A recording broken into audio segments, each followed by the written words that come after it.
Aujourd'hui, on va parler d'hypercontrôle. L'hypercontrôle, c'est la chose qui s'installe sans que vous en ayez vraiment conscience. Le besoin de tout contrôler peut sembler rassurant, c'est vrai, je vous l'accorde au départ. Vous planifiez, anticipez, vous évitez l'imprévu pour vous protéger. C'est vraiment une impression de sécurité, de maîtrise, en apparence. Pendant un temps, ça paraît efficace, utile. Pourtant, vous le sentez, il y a une tension qui apparaît en arrière-plan, votre mental qui reste actif, qui s'arrête jamais. Il y a toujours un détail à vérifier, un risque à anticiper. L'hypercontrôle, c'est alors une contrainte qui devient intérieure et difficile à relâcher, même dans les moments calmes. Il y a une partie de vous, en fait, qui reste toujours en alerte. Et alors, ça crée de la fatigue, ça crée de l'anxiété. Ce mécanisme peut prendre plusieurs formes dans votre quotidien. Le perfectionnisme, l'anxiété et certains comportements qui sont proches des TOC. Vous ressentez une difficulté à lâcher prise, à accepter l'imprévu. Tout doit rester sous contrôle pour éviter l'inconfort. Avec cette vidéo, je vous aide à comprendre ce fonctionnement en profondeur, les causes, les limites et les effets négatifs. Et puis, effectivement, l'objectif de mettre en lumière ce que l'hypercontrôle vous coûte et surtout de vous ouvrir à une voie vers plus de souplesse à l'intérieur de vous. Ne pas confondre hyper-contrôle, ça se résume pas à être organisé et rigoureux. Non, non. En fait, c'est un besoin constant de maîtriser son environnement, ses émotions et même les autres. D'abord, le besoin de contrôle s'installe de manière progressive, silencieuse. Il commence par influencer vos pensées, vos émotions et ensuite vos décisions et comportements. Vous ressentez un besoin de tout contrôler dans chaque aspect du quotidien. Donc, vous cherchez à planifier, prévoir, anticiper. Et de plus en plus, l'imprévu devient difficile à tolérer et crée une tension. Une situation minime peut générer un inconfort à l'intérieur de vous. Pas pour l'événement lui-même, mais pour la perte de maîtrise que vous ressentez. Ça renforce un fonctionnement qui est anxieux et rigide. Et tout cela fait boule de neige et amène au fait que vous analysez chaque possibilité pour garder un sentiment de contrôle. Et du coup, vous allez venir à imaginer tous les scénarios possibles qui peuvent mal se passer. Du coup, votre cerveau, il est sans cesse en train de tourner comme un petit vélo. Et ce petit vélo, du coup, délégué est inconfortable, voire impossible pour vous. Vous pensez que les autres ne feront pas aussi bien, tout en sachant que l'échec prend une place centrale dans votre quotidien. L'échec, en fait, il touche directement votre estime personnelle. En fait, le perfectionnisme devient une stratégie pour éviter les erreurs.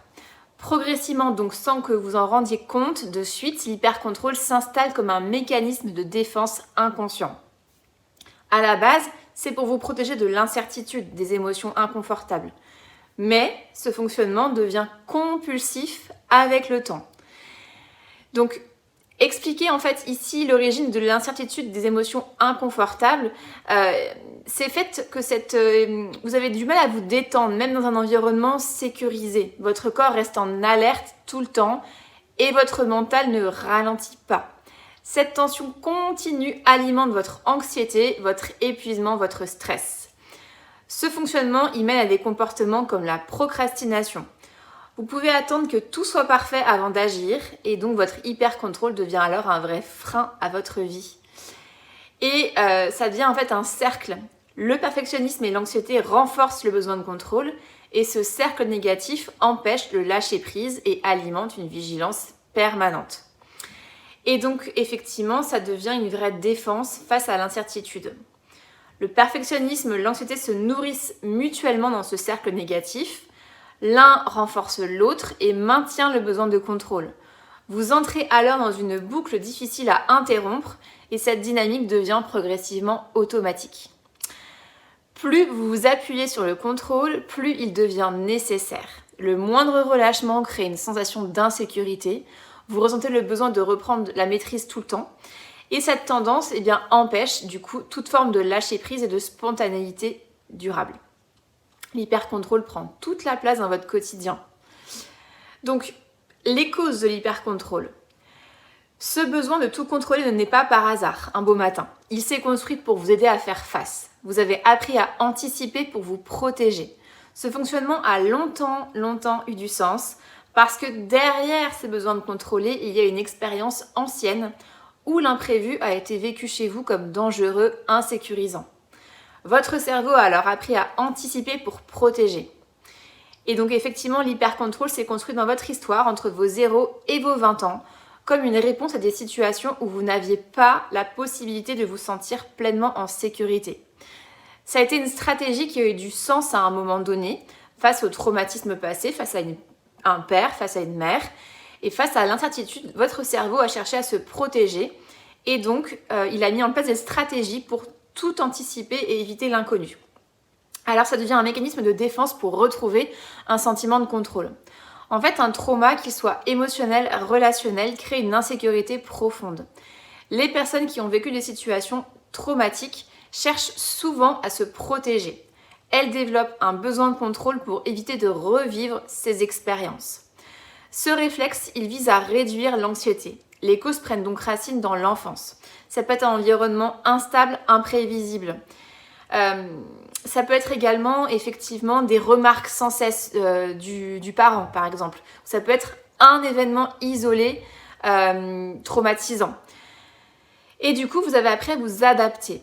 Dans certaines familles, effectivement, les réactions parentales varient fortement. Et donc, l'enfant développe une hypervigilance face au moindre changement de son parent ou de ses parents. Donc, contrôler devient une façon de rendre le monde plus prévisible. Et adulte, en fait, la vigilance aide à se sentir en sécurité.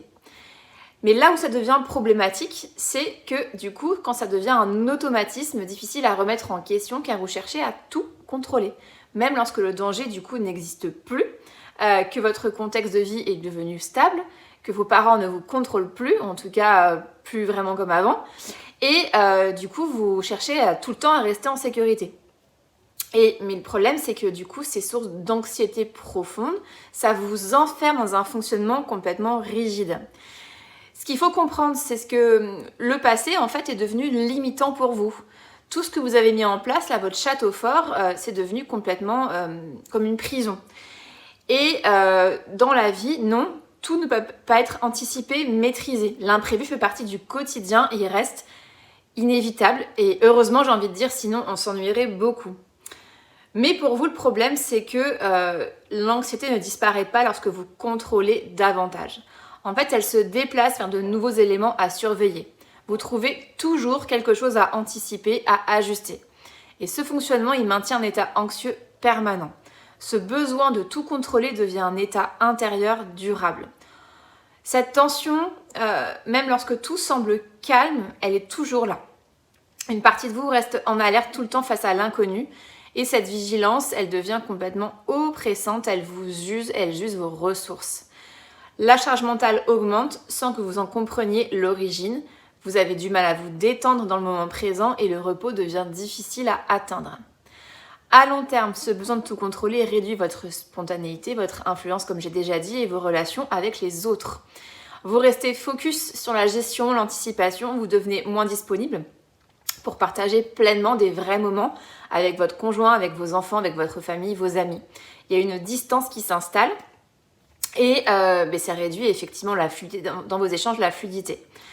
Et dans certains cas, on peut aller vers des comportements encore plus rigides, encore plus envahissants et du coup prendre la forme effectivement de rituels, de pensées obsessionnelles comme des TOC. C'est plus simplement anticiper, organiser, mais répondre à des pensées, à des peurs qui s'imposent de manière complètement répétée. Du coup, effectivement, ces comportements compulsifs, et bien du coup, vous allez venir, pour les comprendre, vous allez venir faire des habitudes pour réduire cette tension anxieuse persistante. Par exemple, vérifier plusieurs fois une porte, vérifier plusieurs fois un message. Vous répétez les actions pour retrouver un sentiment de contrôle. En fait, vous agissez plus par choix, mais pour éviter un vrai inconfort en vous. Et ne pas vérifier devient complètement difficile à arrêter. Vous cherchez alors à tout contrôler pour apaiser cette tension. En fait, ça renforce du coup le problème sur le long terme parce que plus vous vérifiez, plus le besoin augmente et cette répétition installe un contrôle excessif, difficile à interrompre. En fait, vous apprenez inconsciemment que contrôler réduit l'anxiété. Donc ce besoin de contrôle peut aussi prendre, il faut l'avoir en tête, d'autres formes parfois plus discrètes, moins visibles. Il peut s'exprimer dans le rapport à l'alimentation, par exemple, lorsque contrôler ce que vous mangez devient une manière de reprendre la maîtrise intérieure. Donc ici, je pense aux troubles en fait du comportement alimentaire, tous en fait. On contrôle ce qu'on met dans son corps. Donc il peut apparaître donc également dans la difficulté à déléguer au travail ou dans le besoin que tout soit fait d'une certaine façon pour éviter l'imprévu. Ça peut aussi se manifester dans les relations. Parce que quand vous cherchez à anticiper les réactions de votre conjoint, à éviter les conflits ou à garder la maîtrise des situations familiales, et bien là, effectivement, ça devient problématique. Les parents aussi peuvent tout organiser pour leurs enfants afin d'éviter qu'ils rencontrent des difficultés, les super parents en fait, par exemple. Et dans d'autres cas, l'hypercontrôle se traduit par une difficulté à montrer ses émotions ou à accepter de ne pas tout gérer parfaitement. Parfois même, l'hypercontrôle ne concerne pas seulement votre environnement, mais vous-même. Vous avez peut-être appris très très tôt à ne pas pleurer, à ne pas déranger, à ne pas demander d'aide ou encore à ne pas être vulnérable. Vous avez appris à tenir bon, à gérer seul, à rester fort quoi qu'il arrive. Et ce fonctionnement concerne souvent des profils que l'on décrit comme « je gère tout ». Des personnes qui ont pris des responsabilités très tôt dans leur vie, comme une parentification d'un ou des parents en fait. Et ce contrôle intérieur peut donner l'impression de maîtriser la situation, mais il demande en réalité beaucoup d'énergie. Avec le temps, il peut rendre plus difficile l'accès à vos émotions, à vos besoins, à votre spontanéité. Et là aussi, c'est une tentative de protection face à une insécurité plus ancienne. Ce sont différentes manières d'essayer de retrouver un sentiment de sécurité intérieure. Et souvent, ce n'est pas la situation qui est contrôlée, c'est l'angoisse intérieure qu'on essaie d'apaiser. Par conséquent, vous entrez dans un cycle difficile à briser. Le besoin de contrôle ne répond plus à une situation réelle, mais à une peur anticipée. Et cette boucle-là, elle devient oppressante. L'hypnose permet de travailler sur les schémas inconscients liés au contrôle. L'hypnose aide à modifier les associations entre incertitude, danger et à venir retravailler les traumas, les modes relationnels de votre enfance. Vous allez développer une sécurité intérieure plus stable. C'est pas supprimer le besoin de contrôle, vous pouvez garder une structure en fait quand elle reste utile et apprendre à introduire plus de souplesse progressivement.